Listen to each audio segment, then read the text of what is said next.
Assalamualaikum warahmatullahi wabarakatuh.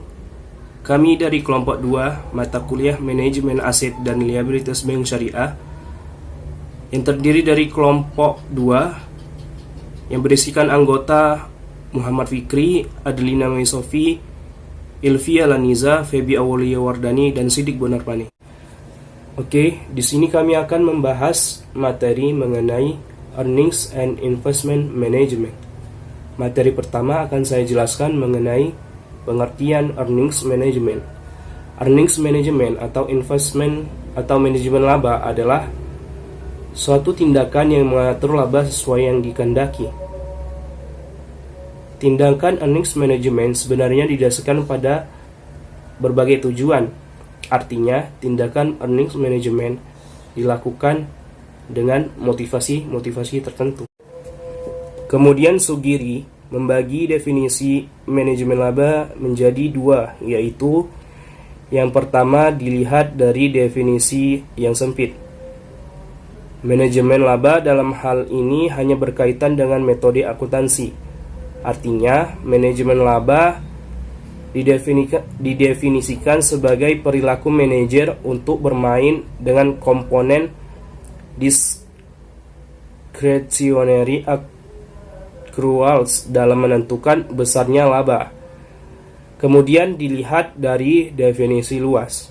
Manajemen laba merupakan tindakan manajer untuk meningkatkan laba yang dilaporkan saat ini atau suatu unit usaha di mana manajer bertanggung jawab tanpa mengakibatkan peningkatan ataupun penurunan profitabilitas ekonomi jangka panjang tersebut. Selanjutnya mengenai faktor-faktor pendorong manajemen laba. Yang pertama ada the bonus plan hypothesis, yaitu perusahaan memiliki rencana memberikan bonus. Manajer perusahaan akan lebih memilih metode akuntansi yang dapat menggeser laba dari masa depan ke masa kini. Kemudian faktor pendorong yang kedua ada the debt to equity hypothesis, yaitu manajer perusahaan cenderung menggunakan metode akuntansi yang dapat mengakibatkan peningkatan pendapatan atau laba. Kemudian yang ketiga ada the political cost hypothesis, yaitu perusahaan besar yang memiliki biaya politik tinggi. Manajer akan lebih memilih metode akuntansi yang menangguhkan laba yang dilaporkan dari periode sekarang ke periode yang akan datang. Selanjutnya mengenai motivasi manajemen laba. Yang pertama ada bonus purpose, yaitu manajer memiliki informasi atas laba bersih perusahaan secara opportunistik untuk melakukan manajemen laba dengan memaksimalkan laba saat ini. Kemudian yang kedua ada political motivation, yaitu manajemen laba digunakan untuk mengurangi laba yang dilaporkan pada perusahaan politik. Kemudian yang ketiga ada taxation motivation, yaitu motivasi penghematan pajak menjadi motivasi manajemen laba yang paling nyata. Berbagai metode akuntansi digunakan dengan tujuan untuk penghematan pajak pendapatan. Selanjutnya ada pergantian CEO. CEO yang mendekati masa pensiun akan cenderung menaikkan pendapatan untuk meningkatkan bonus mereka. Terima kasih, itu saja yang dapat saya sampaikan. Selanjutnya akan dijelaskan oleh teman kita. Saya akan menjelaskan mengenai teknik manajemen laba dan pola manajemen laba. Yang pertama saya akan menjelaskan mengenai teknik manajemen laba. Teknik manajemen laba ini dapat dikelompokkan menjadi 3 kelompok. Yang pertama, manfaatkan peluang untuk membuat estimasi akuntansi. Cara manajemen untuk mempengaruhi laba melalui judgement terhadap estimasi akuntansi. antara lain estimasi tingkat piutang tidak tertagih, estimasi kurun waktu depresiasi aktiva tetap atau amortisasi aktiva tak berwujud, estimasi biaya garansi, dan lain-lain. Yang kedua itu mengubah metode akuntansi. Perubahan metode akuntansi yang digunakan untuk mencatat suatu transaksi. Contohnya itu seperti merubah metode depresiasi aktiva tetap dari metode depresiasi angka tahun ke metode depresiasi garis lurus. Yang ketiga itu menggeser periode biaya atau pendapatan. Beberapa orang menyebut rekayasa jenis ini sebagai manipulasi keputusan operasional. Contohnya itu rekayasa periode biaya atau pendapatan. Selanjutnya mengenai pola manajemen laba. Pola manajemen laba ini dapat dikelompokkan menjadi 4 kelompok. Yang pertama itu taking a bath. Maksudnya pola ini biasa terjadi pada waktu terjadinya pengangkatan CEO yang baru dengan melaporkan kerugian dalam jumlah yang besar. Tindakan manajemen ini diharapkan dapat meningkatkan laba pada masa datang. Yang kedua, income minimization. Hal ini dilakukan pada saat perusahaan mengalami profitabilitas yang cukup tinggi. Hal ini bertujuan untuk mengantisipasi apabila laba pada tahun yang akan datang menurun secara drastis dapat diatasi dengan mengambil laba periode sebelumnya. Yang ketiga itu income maximization. Hal ini dilakukan pada saat laba menurun. Income minimization ini bertujuan untuk melaporkan net income yang tinggi untuk tujuan bonus yang lebih besar. Pola ini dilakukan oleh perusahaan yang melakukan pelanggaran perjanjian utang. Yang keempat itu income smashing. Hal ini dilakukan dengan cara meratakan laba yang dilaporkan sehingga dapat mengurangi fluktuasi laba yang terlalu besar. Karena pada umumnya investor lebih menyukai laba yang relatif stabil. Mungkin cukup sekian yang dapat saya sampaikan. Di sini saya akan menjelaskan tentang definisi manajemen investasi dan tujuan dari investasi. Yang pertama, ada definisi dan ruang lingkup investasi. Investasi berasal dari bahasa Inggris investment, dari kata dasar invest yang berarti menanam, atau istathmara dalam bahasa Arab yang berarti menjadikan, berbuah, berkembang, dan bertambah. Secara istilah, investasi adalah barang tidak bergerak atau barang milik perseorangan atau perusahaan yang dimiliki dengan harapan untuk mendapatkan pendapatan periodik atau keuntungan atas penjualan dan pada umumnya dikuasai untuk periode yang relatif panjang. Definisi yang sama juga diungkapkan oleh Kasmer dan Jafar, di mana investasi dapat diartikan sebagai penanaman modal dalam suatu kegiatan yang memiliki jangka waktu relatif panjang dalam berbagai bidang usaha atau proyek yang membutuhkan dana dengan tujuan memperoleh keuntungan. Investasi menurut Islam adalah penanaman dana atau penyertaan modal untuk suatu bidang usaha tertentu yang kegiatan usahanya tidak bertentangan dengan prinsip-prinsip syariah baik objeknya maupun prosesnya. Menurut Sukirno, kegiatan investasi memungkinkan suatu masyarakat terus-menerus meningkatkan kegiatan ekonomi dan kesempatan kerja, meningkatkan pendapatan nasional, dan meningkatkan taraf kemakmuran masyarakat. Peranan ini bersumber dari 3 fungsi penting dari kegiatan investasi, yaitu A. Investasi merupakan salah satu komponen dari pengeluaran agregat, sehingga kenaikan investasi akan meningkatkan permintaan agregat, pendapatan nasional, serta kesempatan kerja. Yang B. Pertambahan barang modal sebagai akibat investasi akan menambah kapasitas produksi. Yang C. Investasi selalu diikuti oleh perkembangan teknologi. Kegiatan investasi sebagaimana yang telah dijelaskan di atas memiliki manfaat dan dampak yang luas bagi perekonomian suatu negara. Namun demikian, secara prinsip, Islam memberikan panduan dan batasan yang jelas mengenai sektor mana saja yang boleh dan tidak boleh dimasuki oleh investasi.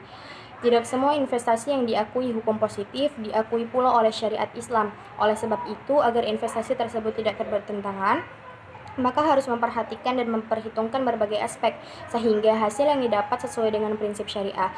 Yang kedua, ada tujuan investasi. Tujuan orang melakukan investasi pada dasarnya adalah untuk mengembangkan dana yang dimiliki atau mengharapkan keuntungan di masa depan. Secara umum, tujuan investasi memang mencari untung, tetapi bagi perusahaan tertentu kemungkinan ada tujuan utama yang lain selain mencari untung. Pada umumnya, tujuan investasi adalah sebagai berikut. Yang pertama, untuk memperoleh pendapatan yang tetap dalam setiap periode, antara lain seperti bunga, royalti, dividen, atau uang sewa, dan lain-lain. Yang kedua, untuk membentuk suatu dana khusus, misal dana untuk kepentingan ekspansi atau kepentingan sosial. Yang ketiga, untuk mengontrol atau mengendalikan perusahaan lain melalui kepemilikan sebagai ekuitas dari perusahaan tersebut. Yang keempat, untuk menjamin tersedianya bahan baku dan mendapatkan pasar untuk produk yang dihasilkan. Yang kelima, untuk mengurangi persaingan di antara perusahaan-perusahaan yang sejenis. Yang terakhir, untuk menjaga hubungan antar perusahaan. Secara lebih khusus, ada beberapa alasan mengapa seseorang melakukan investasi, antara lain yang pertama untuk mendapatkan kehidupan yang lebih layak di masa yang akan datang. Yang kedua, untuk mengurangi tekanan inflasi, di mana dengan melakukan investasi, seseorang dapat menghindarkan diri dari risiko penurunan nilai kekayaan atau hak miliknya akibat adanya pengaruh inflasi. Yang terakhir, dorongan untuk menghemat pajak, di mana beberapa negara mendorong tumbuhnya investasi di masyarakat melalui pemberian fasilitas perpajakan kepada masyarakat yang melakukan investasi pada bidang-bidang tertentu. Di samping hal-hal tersebut di atas, tujuan investasi juga terkait dengan jangka waktu investasi. Jika kita ingin mempersiapkan investasi untuk membeli mobil tahun depan, maka kita bisa berinvestasi pada instrumen investasi jangka pendek.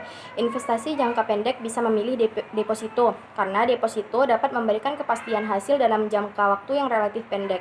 Sedangkan jika ingin mempersiapkan dana pensiun, maka kita dapat melakukan investasi pada instrumen investasi jangka panjang. Untuk investasi jangka panjang bisa dilakukan dengan membeli saham atau obligasi. Di sisi yang lain, jangka waktu investasi juga berkaitan dengan risiko investasi. Jika ingin berinvestasi pada deposito, maka kita akan mendapatkan hasil yang pasti pada saat jatuh tempo dengan risiko yang relatif kecil dan mendapatkan keuntungan yang kecil juga. Sedangkan jika ingin investasi di saham, maka keuntungan atau kerugian bisa terjadi jika hanya melihat pada jangka waktu yang relatif pendek. Sedangkan jika kita lakukan dalam jangka waktu yang relatif panjang, maka hal ini dapat menekan fluktuasi yang muncul pada jangka pendek. Sekian dari saya kembalikan kepada moderator. Saya akan menjelaskan tentang macam-macam investasi dan juga faktor-faktor yang mempengaruhi keputusan investasi. Yang pertama, ada macam-macam investasi. Investasi ini terdiri dari dua macam. Yang pertama yaitu real investment, yang artinya adalah investasi yang berhubungan dengan bisnis di sektor real, di mana banyak didominasi oleh sektor perbankan, contohnya seperti emas, batu mulia, dan lain-lain. Yang kedua ada financial investment. Financial investment ini adalah investasi yang dilakukan oleh sektor keuangan saja, contohnya seperti yang pertama saham. Investasi dalam bentuk saham atau biasa disebut dengan investasi saham merupakan penyertaan kepemilikan surat berharga perusahaan lain dengan tujuan untuk mendapatkan keuntungan. Yang kedua ada obligasi. Obligasi adalah hutang jangka panjang dalam kontrak hutang jangka panjang yang secara tertulis di dalam kontrak obligasi antara dua pihak, yaitu pihak yang berhutang yang wajib membayar hutangnya beserta bunga dan juga pihak yang memberikan hutang atau piutang yang akan menerima pembayaran beserta dengan bunganya. Pada umumnya tanpa memiliki jaminan seperti suatu aktiva.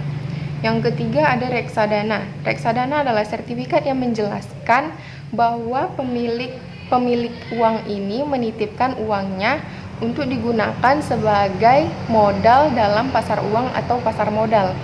Kemudian ada faktor-faktor yang mempengaruhi keputusan investasi. Sebelum memutuskan untuk mengalokasikan dananya, maka sebelum mengalokasikan dananya dalam bentuk surat-surat berharga jangka panjang diperlukan beberapa hal-hal yang harus dipertimbangkan. Yang pertama yaitu jangka waktu. Dalam hal ini, apabila jangka waktu surat berharga yang dibeli itu sangat panjang, maka faktor ketidakpastiannya itu semakin besar. Sehingga perlu dipertimbangkan apakah dana yang diinvestasikannya ini diperlukan dalam waktu singkat atau tidak. Yang kedua ada tingkat bunga. Faktor tingkat bunga ini penting sekali karena seorang manajer sangat menentukan apakah ia akan membeli surat berharga jangka panjang atau jangka pendek. Kemudian yang ketiga ada pajak.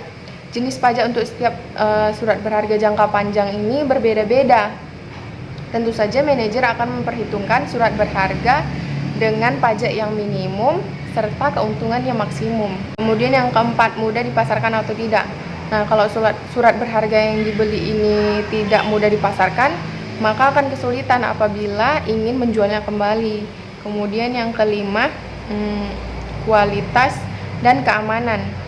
Surat berharga yang dikeluarkan pemerintah biasanya tidak berisiko, berbeda dengan surat berharga yang dikeluarkan oleh instansi swasta. Nah, makanya perlu dilihat apakah instansi yang mengeluarkan surat berharga ini terjamin keamanannya atau tidak.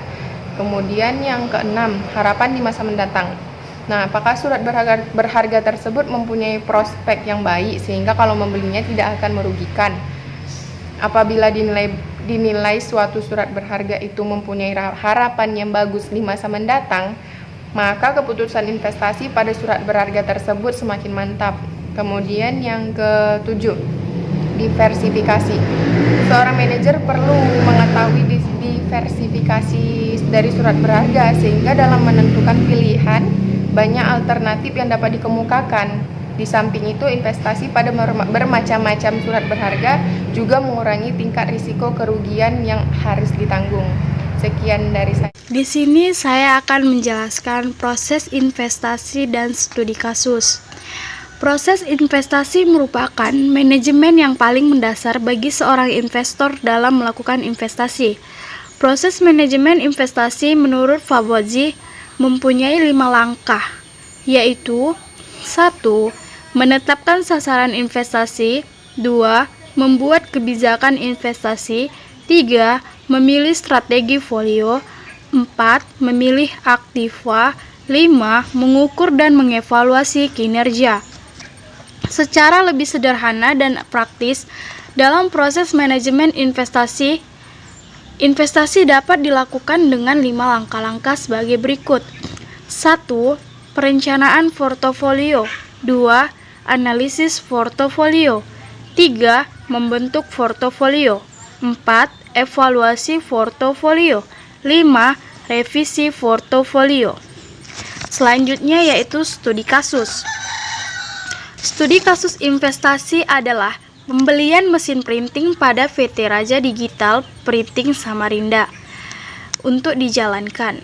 Berdasarkan sumber pembiayaan pembelian mesin printing yang baru, diketahui bahwa perusahaan menggunakan modal sendiri dan modal pinjaman dari bank. Perusahaan mengambil pinjaman dari bank karena di tahun-tahun sebelumnya perusahaan juga melakukan hal yang sama dalam hal membeli mesin printing. Hal ini diperkuat bahwa dengan biaya bunga bank sebesar 21% per tahun, perusahaan mampu menghasilkan net benefit sebesar Rp369.387.904 di tahun pertama, dan jangka waktu yang dibutuhkan untuk menutup kembali pengeluaran investasi adalah 1 tahun 1 bulan. Di mana waktu pengembalian ini lebih cepat dibandingkan umur ekonomis mesin print selama 5 tahun. Mungkin hanya ini yang dapat saya sampaikan. Saya ucapkan terima kasih.